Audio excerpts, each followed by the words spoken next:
అందరికీ నమస్తే అండి. Welcome back to our channel. ఈరోజు వీడియోలో మనం లక్ష్మీ పంచమి ఏ రోజున వచ్చింది, ఈరోజు ఏ విధంగా పూజను ఆచరించాలి, ఉపవాసం ఉండాలా, నియమాలు ఏమి పాటించాలి, తామరవత్తుల దీపారాధన ఎలా చేసుకోవాలి అన్నీ కూడా వివరంగా అయితే ఈ వీడియోలో తెలియజేస్తానండి. చాలా చిన్న వీడియో, తప్పకుండా వీడియో అయితే ఎండింగ్ వరకు చూడండి.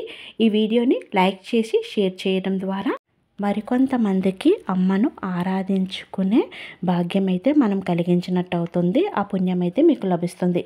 మనకి చైత్ర శుద్ధ పాడ్యమి నుండి అంటే ఉగాదితో మన తెలుగువారికి నూతన సంవత్సరం ప్రారంభమైనది.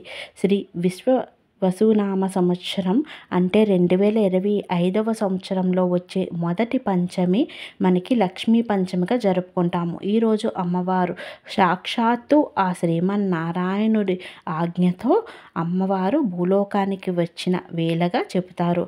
అందుకని ఈ చైత్ర మాసంలో 5వ రోజు వచ్చే ఈ పంచమి తిథి అంటే అంత ప్రాముఖ్యత ఉంటుంది. ఈ రోజున అమ్మను ప్రేమతో భక్తితో ఎవరైతే ఆరాధిస్తారో వాళ్ళకి ఆయురారోగ్యాలు అష్టైశ్వర్యాలు అమ్మవారు ప్రసాదిస్తారు అని అంటారు. ముందుగా ఎవరైతే లలితా నవరాత్రులు పూజ చేస్తున్నారో వాళ్ళు అదే పీఠం పైన ఈ పూజను చేసుకోవచ్చు. మీరు లలితాదేవిని పెట్టుకున్నా లక్ష్మీదేవిని పెట్టుకున్నా పర్వాలేదు, కానీ అదే పీట పైన పూజనైతే కంటిన్యూ చేసుకోవచ్చు. లేదండి మేము నవరాత్రులు చెయ్యట్లేదు అనుకునే వాళ్ళు ప్రత్యేకించి ఒక పీటను కానీ లేదా దేవుడి మందిరంలోనైనా సరే మనం లక్ష్మీ అమ్మవారి ఫోటో ఉంటుంది కదా, తప్పకుండా ఆ ఫోటోని పెట్టి చక్కగా పూజనైతే చేసుకోవచ్చు. మీరు సపరేట్ పీట వేసుకుంటే అక్కడ గణపతిని కూడా పెట్టి ముందుగా ఆరాధించండి. లేదండి దేవుడి మందిరంలోనే చేస్తున్నామంటే అక్కడ గణపతి ఉంటారు కనుక ఆయనకు ముందుగా పూజ చేసి అన్ని ధూపదీప నైవేద్యాలు అన్నీ సమర్పించి తర్వాత లక్ష్మీ అమ్మవారిని ఆరాధించాలి. ఈరోజు మనకి లక్ష్మీప్రదమైనవన్నీ కూడా అమ్మవారికి సమర్పించవచ్చు. ఇవన్నీ అందరికీ తెలుసు, ఎందుకంటే మనం ప్రతిసారి కూడా లక్ష్మీ పంచమి కానీ లక్ష్మీ జయంతి కానీ వరలక్ష్మి వ్రతం కానీ ఇలా లక్ష్మీ అమ్మవారిని ప్రతి ఒక్కరం కూడా చక్కగా ఆరాధిస్తూ ఉంటాము. అందరికీ కూడా లక్ష్మీప్రదమైనవి అన్నీ తెలుసు. అయితే ఈరోజు కూడా మనం తప్పకుండా లక్ష్మీ పాదాలకు పూజ చేయాలి. మనం అమ్మవారికి అన్న పాదాలకు పూజ చేస్తే అమ్మ ఆశీస్సులు మనకి తప్పకుండా లభిస్తాయి. పాదాలు మీ దగ్గర ఉంటే పెట్టుకోండి పూజలో, లేకపోతే ఇలా పారాణితో కానీ కుంకుమతో కానీ పాదాలు వేసి చక్కగా పూజను చేసుకోండి.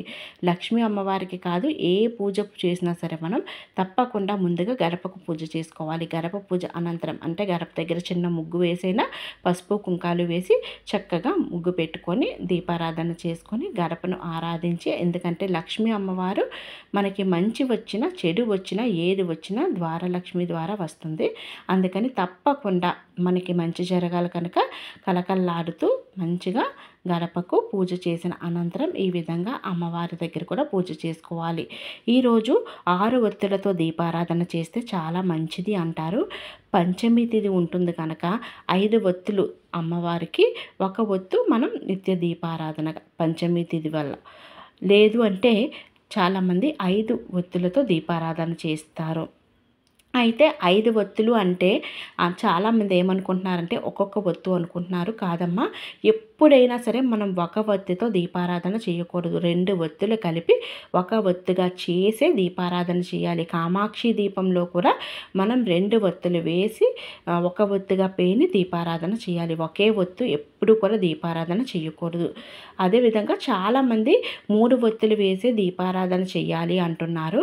మన ఆచారాన్ని బట్టి 1 ఒత్తు వేసి కొందరు ఒకే దీపారాధన చేస్తారు నిత్య దీపారాధనలో, కొందరు 2 ఒత్తులు వేసి కూడా దీపారాధన చేస్తారు. మరికొందరు 3 ఒత్తులు. కానీ ఒత్తు అంటే 2 ఒత్తులు కలిపి మాత్రమే వేస్తాం. మీరు 1 ఒత్తు వేస్తే 2 ఒత్తులు కలిపి 1 ఒత్తు, 2 ఒత్తులు వేస్తే 2 కలిపి 4 ఒత్తులు అవుతాయి. 4 కలిపి 2 కలిపి ఒక్కొక్క ఒత్తు కింద 2 ఒత్తులు వేస్తాం.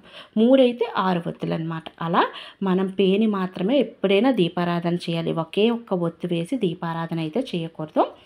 ఇక ముందుగా కామాక్షి దీపాన్ని వెలిగించుకొని తర్వాత వినాయకునికి పంచోపచార పూజ కానీ షోడశోపచార పూజ కానీ ధూపదీప నైవేద్యాలు అన్నీ సమర్పించి స్వామివారికి పూజ చేసుకోండి. ఒకవేళ షోడశోపచార పూజ రాదు అనుకుంటే మీ మనస్సులో స్వామివారిని ధ్యానించుకొని చక్కగా స్వామివారికి పుష్పము, గంధము, వస్త్రము అన్నీ కూడా ఒక్కొక్క ధూపదీప నైవేద్యాలు అన్ని ఆసనము అన్నీ సమర్పిస్తున్నట్టు భావించి ఒక్కొక్కటిగా స్వామివారికి భక్తి శ్రద్ధలతో పెట్టుకుంటే అదే షోడశోపచార పూజ. భక్తి ఉంటే అన్నీ కూడా ఉన్నట్టే. స్వామివారికి నైవేద్యం సమర్పించి ధూపదీప నైవేద్యాలు సమర్పించి మంగళహారతి ఇచ్చి అనంతరం అమ్మవారికి కూడా చక్కగా పూజ చేసుకోవాలి. అమ్మవారి పూజ కూడా అమ్మవారికి ముందుగా స్వామివారికి పూజ చేయాలి. స్వామివారు ఎక్కడ ఉంటారో అమ్మవారు అక్కడే ఉంటారు. స్వామివారికి ఉంటే తులసి దళాలు అవి సమర్పించి పూజ చేసుకోండి. లేదు అంటే చక్కగా మీ దగ్గర ఉన్న పసుపు రంగు, ఎరుపు రంగు అక్షంతాలతో చక్కగా పూజ చేసుకోండి.